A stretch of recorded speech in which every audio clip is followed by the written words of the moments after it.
What is up, Bills Mafia? We're out here. We're doing the thing. It's Randy. It's Zach. We're hoping that you're having an okay Tuesday because obviously nobody had a great Monday. I had a great Monday up until game time. Um, and then everything just kind of went downhill from there. I mean, I'll be quite honest, like that game, I mean, it felt like a game that we were just getting outcoached and outplayed. It seemed like the Titans just wanted that win more than we did. It wasn't necessarily anything our team, I guess, wasn't capable of beating them. I mean, any given week, I think we could do it. But my thought process was that was a trap game. I mean, we talked about this after that Chiefs game about the possibility of it being a trap game. And everyone tried to say, yeah, the Chiefs game was just another game. We're on to next week. But, right after the Chiefs and right before a bye, I mean, it can easily get overlooked. And I think the Titans just wanted that win more than us. Yeah, there was a mental aspect to this game, and I agree that regardless of how much McDermott preaches to his guys, just the next game, the next game, the next game, there's no way that they didn't place some extra importance and extra emotion onto that AFC game rematch, AFC title rematch. And yeah, and then you got Taylor Lewan got hurt, and I mean, talk about what more to get a guy fired up than seeing somebody go out and have to get an ambulance called. Yeah, that really galvanized the Titans too. There was a lot of stuff that happened in the game, but just to kind of set it up more while we're talking pregame stuff, I do think that there was some emotion. There was some level of adrenaline that the Bills did not match that they had for the Chiefs. And let's face it, I mean, the Chiefs defense is really bad. So there is a case to be made for the Titans might have just had a better defense, although we did still put up 31 points on them. So, I mean, that's not saying much. Yeah.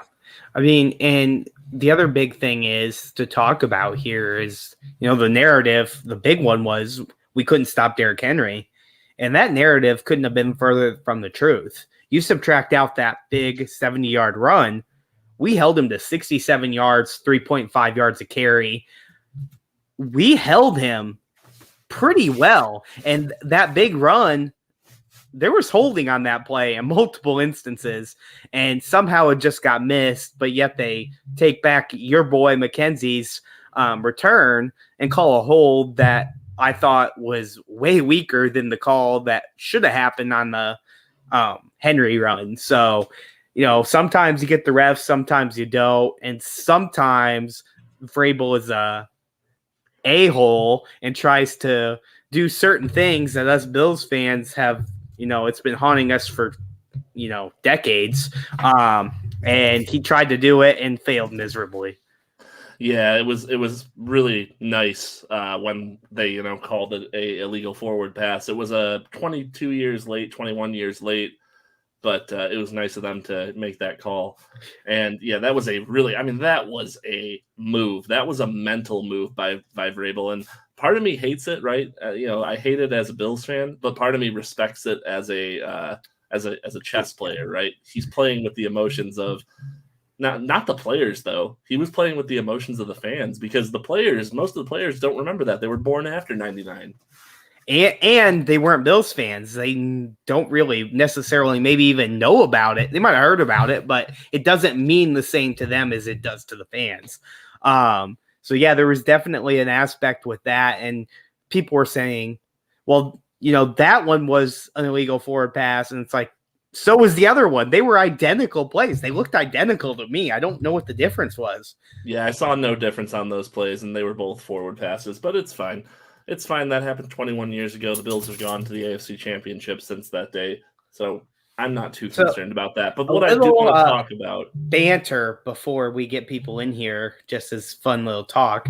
I whooped that ass.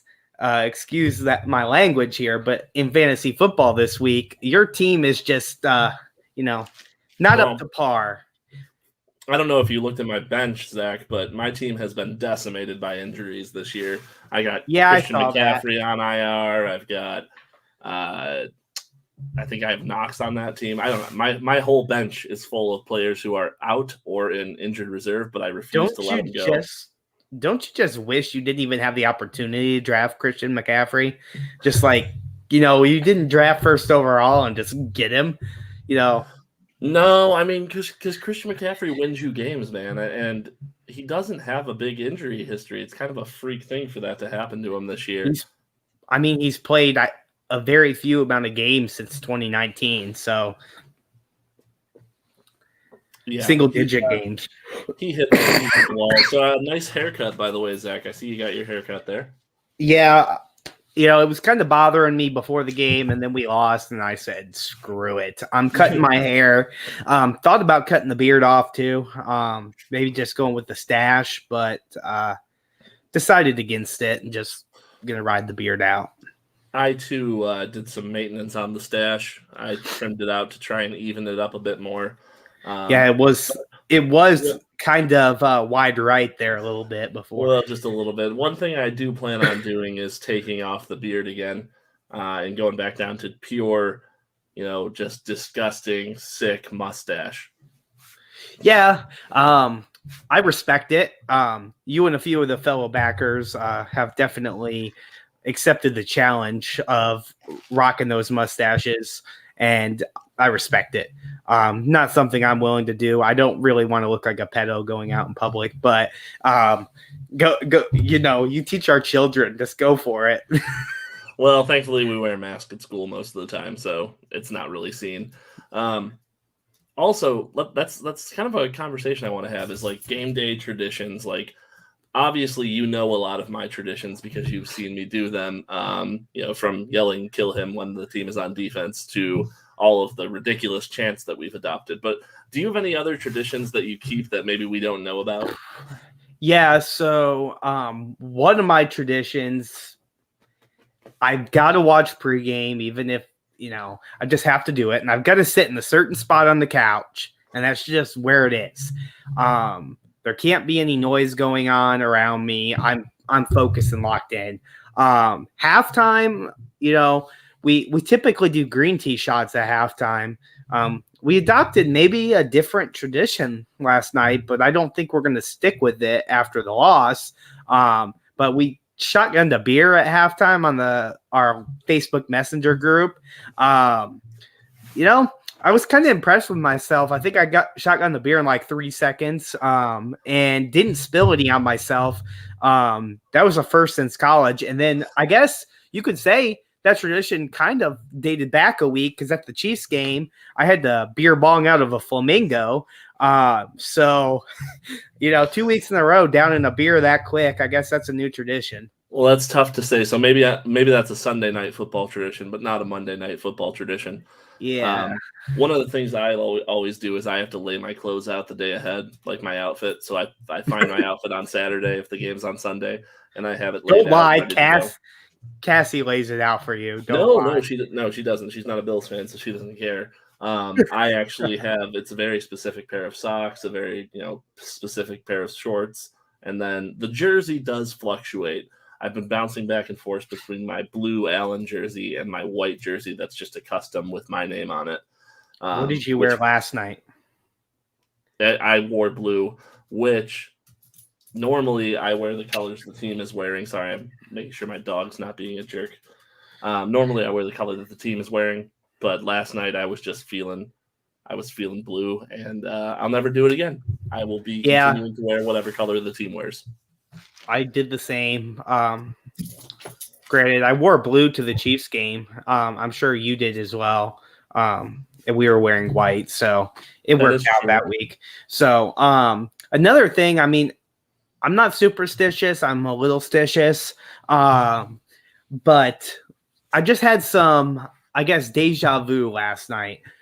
So rewind back a year, and I was in the ER room with my wife, with just checking on my son with her pregnancy, and that was that was the Cardinals game right before the bye week, and such a disappointing loss. I mean, it was a heartbreaker. And then of course my mind being elsewhere on top of that, it was terrible. And then last night, my son ended up having to go to urgent care, and my wife was gone with him. So my mind was on that while watching the game. And again, my mind is elsewhere.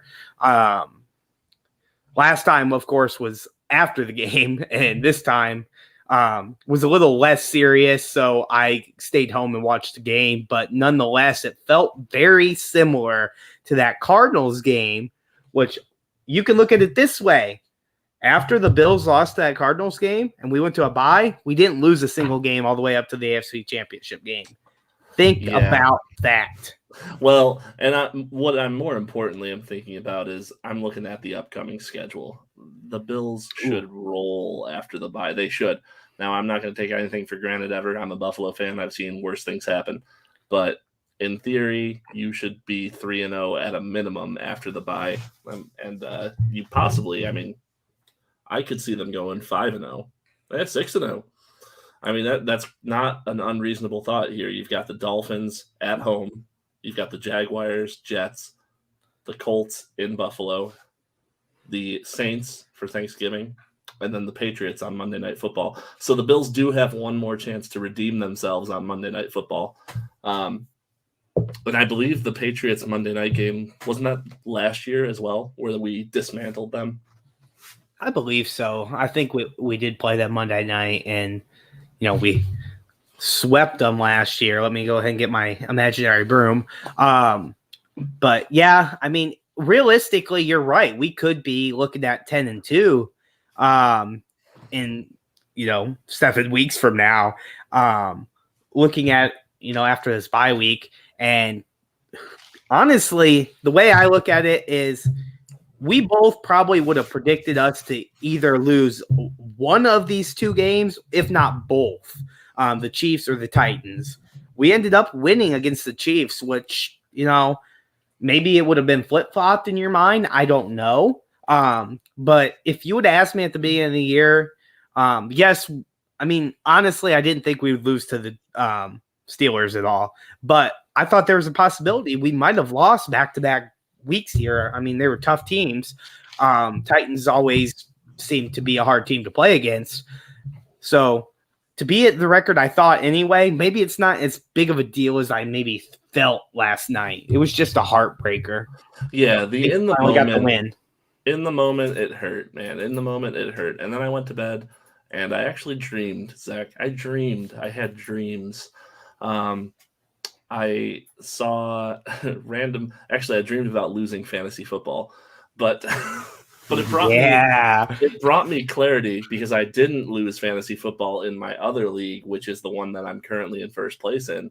I'm actually in first place in 2 out of the 3 fantasy leagues that I'm in, but not the one that I run. What kind of garbage is that? Collusion. No. That the loss last night, I guess the one thing that really kind of upset me, and if people come on later and want to talk about it, I'll talk about it again, but whether or not we can say on that third down play that Allen got the first down or not, they should have at least looked at it. They didn't even look at it. I would say he was short, but they did not look at it. I agree with you. I agree. That was an upsetting play, and watching it on TV, you could see, like, from what their line is, that he was probably short anyways. But their line's not the legal line. And we were on the wrong side of the field to really know how long those chains were. So yeah, that was tough. And what about Beasley being wide open on that play when Allen ran? That makes me wonder, did Allen not see him?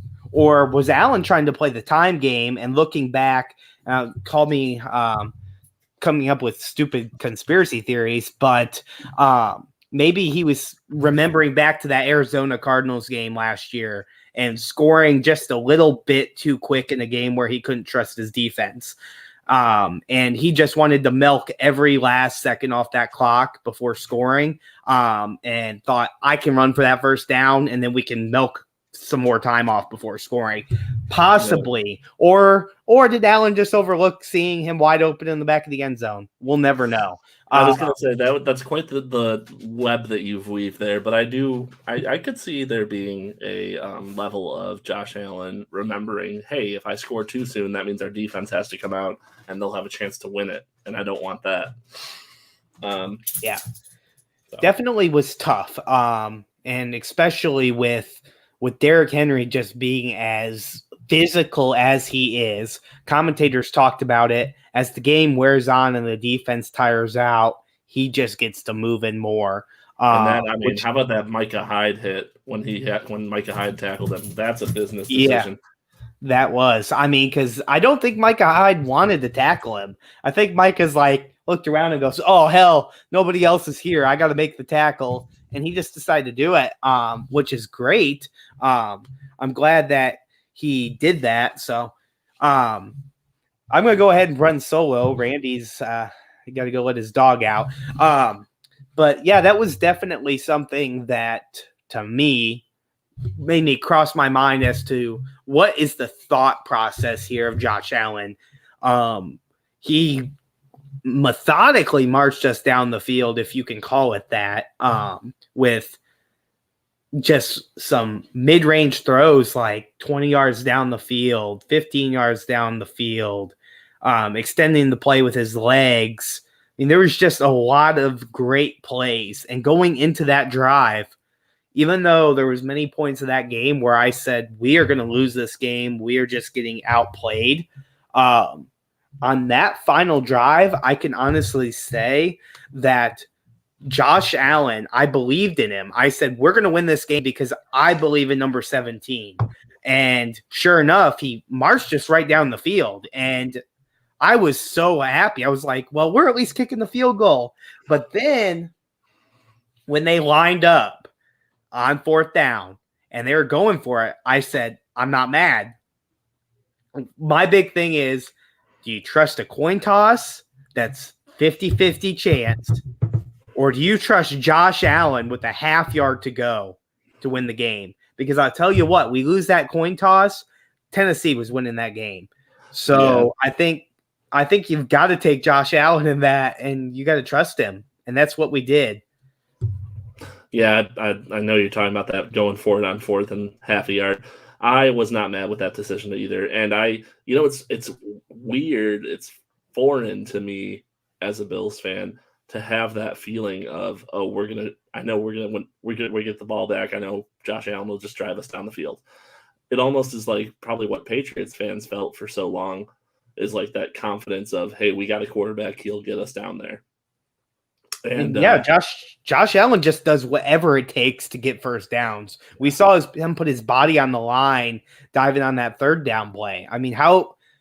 How crazy was that? Him going up in the air. Yeah, he didn't quite hurdle somebody, but he definitely, I wish he would have been able to extend the ball, but it would have been stripped possibly. You know what Allen reminds me of with his physical level of play is he reminds me of Ryan Fitzpatrick. He's a guy you want to play for. Ooh. He's Ryan Fitzpatrick, but with obviously much more talent. But Ryan Fitzpatrick had that same attitude of like, I'll put the block on here. I'll do this for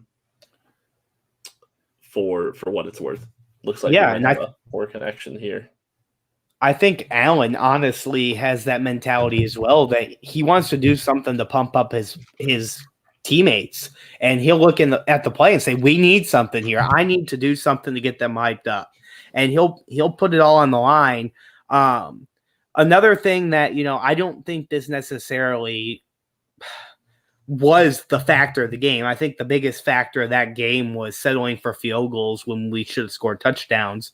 But that drive before that last drive, it seemed like we were going deep. I don't know if that was Daboll's game plan, play calling there, or if that was Allen feeling like he needed to do something big because he couldn't trust his defense. In that case, if he would have just taken what he was given, we could have maybe seen a field goal there, which might have set us up to actually kick a field goal to win the game. However, it doesn't matter ifs, ands, or buts here. Josh Allen is not the reason we lost that football game, and I will never say that. Josh Allen played his butt off, and I will say his second best game of the season, with the Chiefs game being his best. Now, I know a lot of people will sit here and say, Well, what about when he won AFC Offensive Player of the Week?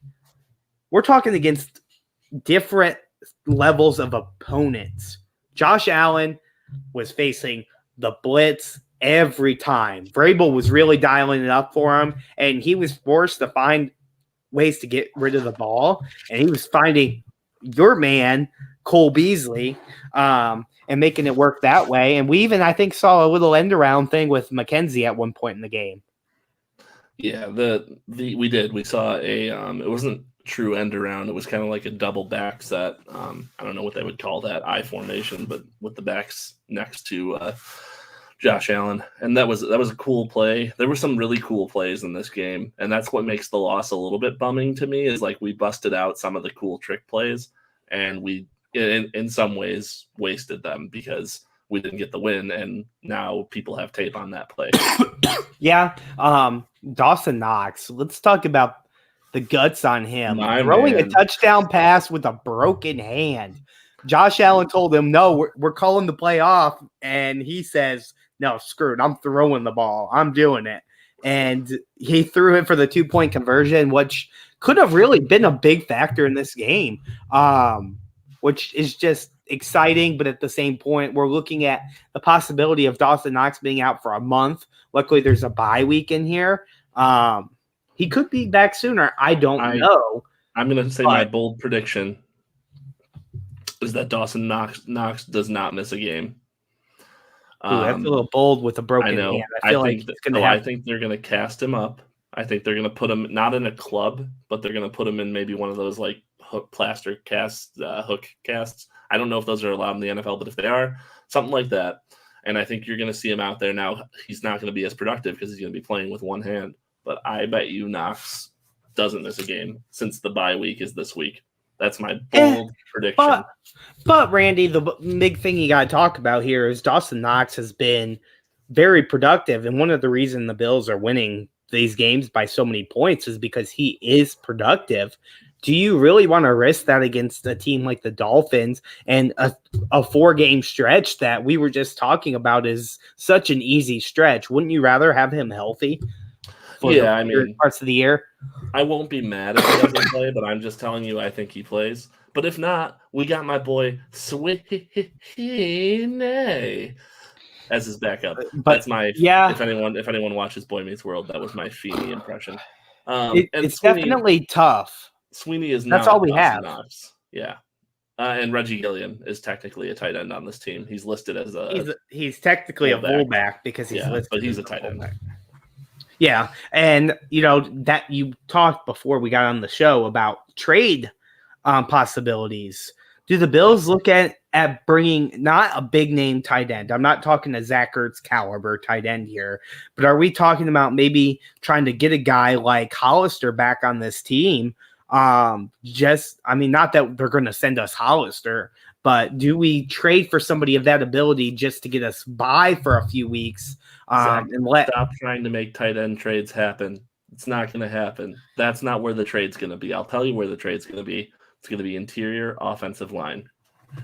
Yeah, and I'm not going to disagree with that one either. I'm just thinking good football teams don't make trades. Great football teams make the push when needed to make themselves a better team. How often last year and the year before did we see the Kansas City Chiefs trading for talent when they were already stacked? You're always looking to be better. And one of our biggest weaknesses, even though I love him as a person, I love his dog mentality, is Feliciano. And I know that's who you were talking about there. Feliciano had a really bad game. And don't get me wrong, one bad game is not grounds to lose your job as a starting guard. But he's had bad games before against the Steelers. He's shown that if you get these power rushers up the middle, he struggles. And it's something that I've been keeping an eye on. And Deon Dawkins, man, I mean, he had just one bad play, right? And that we're going to kill him over a couple, but one that stands out. Yeah. And he gets blown up on that 4th down. And that's just, I mean, for someone that we're paying to be a franchise left tackle, that's not great. So I was watching that a little bit more and watching replays of it.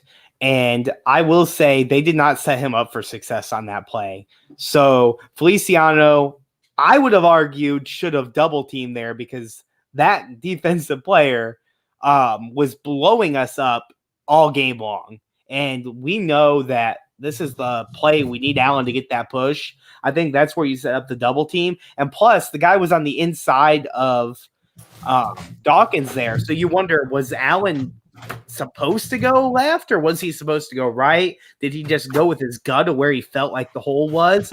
I don't know, but I felt like because that guy was on the inside of Dawkins, he needed a double team from our boy Feliciano, and instead he went and helped Mitch Morse out, which Mitch Morse had no problem. Mitch Morse cleared right through and had a hole. If Josh Allen would have followed him, first down. Yeah. If Josh Allen wouldn't have slipped, would he have pulled a Dallas Cowboys Thanksgiving night, jump over everybody, maybe go 5 yards and score in the end zone? I don't know. Josh Allen just said it was a fluke play where he slipped, and not only did he slip, but he didn't get the chance to recover because of Dawkins getting blown up. Well, being that it was the Titans we were playing against, I'm going to go ahead and say they probably sprayed some lubricant on the field.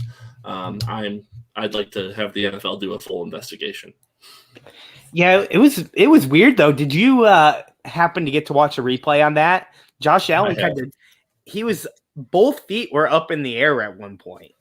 Yes. So like it was. And so how do you propel yourself forward while your both feet are in the air? It was just kind of fluky, and then basically at that point he started lunging, but he couldn't propel himself anywhere. So when he fell, of course, came down, he slipped. Kind of weird play. It was a giant thud to end the game. But I tell you what, 10 times out of 10, I'm taking Josh Allen. I don't give a crap. That's my quarterback. And I think every single guy on the Bills would tell you the same.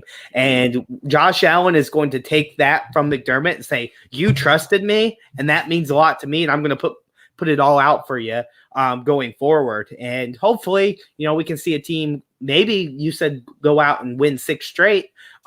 We've got some tough games coming up with, Carolina is going to be a potentially tough game with just their ability. But of course, depending on the Christian McCaffrey situation, that really affects it as well. But that's a tough game. You've got the Saints as a tough game, and you got the Tampa Bay Buccaneers. And let's not talk about, there's always the possibility of us just losing a division game just because division games are always tough. So who knows? But we realistically could come out and run the table here. And go. Well, all right. Let's not get ahead of ourselves. I'm just saying it's not out of the realm of possibility with this team. You heard it here first, folks. Zach Bates calling for us to run the table. I want us to. I'm not saying it's to him. I'm not saying it's going to happen. I'm just saying I 100% is guaranteeing. What I heard was I guarantee the Bills go undefeated after the bye. So let's talk about the bye. I think we're gonna take a little bit of a bye next week as well, since there's no game to talk about, pending any sort of news, right? I don't know. Do we want to do a Tuesday episode? I think we still do a Tuesday episode. I'll take a little bit more time. And this weekend, I'm going to go ahead and watch a replay of because I will be at the NASCAR race, but I will watch the Dolphins game and try to see what we are looking into going into that game, do a little pregame scouting. Even though I know not that much about football to really tell you that. I'm just a fan talking to the fans, but I think it would be fun. Just let's go ahead and keep our Tuesday tradition. If it ends up being shorter, that's perfectly fine. But I think being here for our listeners is a good thing. I think I'm building some consistency. So checking us out next week, 7:30, same time. Do you have anything else you want to add before we put this game to bed? I wanted to talk injuries and health. Obviously, we talked about the obvious one that we just saw going into this game or after this game in Dawson Knox, and possibility of him not returning for the Dolphins game. However, is there any other things that you're looking at and saying these guys were maybe hurt going into this game and played hurt, and now they get an extra week to recover. I mean, we've had guys that were listed limited. At cornerback was definitely a position that we had issues with. Taron Johnson, just kind of nagging injuries. Levi Wallace as well. I'd like to see them finally get healthy. And, of course, Matt Milano fully getting healthy again would be great. I agree. So the bye week is going to be a welcome change. I'm going to go camping this week, catch me some fish. Do you think we can, maybe rest a little bit and finally get a run game going? Because we could not.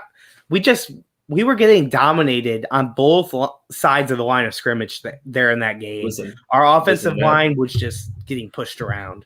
That's a whole conversation for a whole nother podcast. Maybe we could talk about that Tuesday. We could talk about run game efficiency and what's going on. But I gotta get heading out of here. I don't know about you. I'm not feeling 22. I'll tell you that much. But boy, I for one am very tired after that game last night, and back-to-back weeks of being up late. So, I'm looking at a nice cool Tuesday evening here with my dog. Anybody listening? If you're listening to this after the fact because you got on Twitter or whatever social media platform and saw the link, whatever, make sure to come and listen to it live on YouTube. You might be watching on Twitter, and that's fine, but you're not able to comment. We're not able to see your comments. Click on it, go to YouTube, and watch it that way. And just comment, and we'll interact with you. And if you interact enough, Randy kind of floated the idea of maybe open forum type thing to bring you on and send you the link and just kind of sit around and talk football.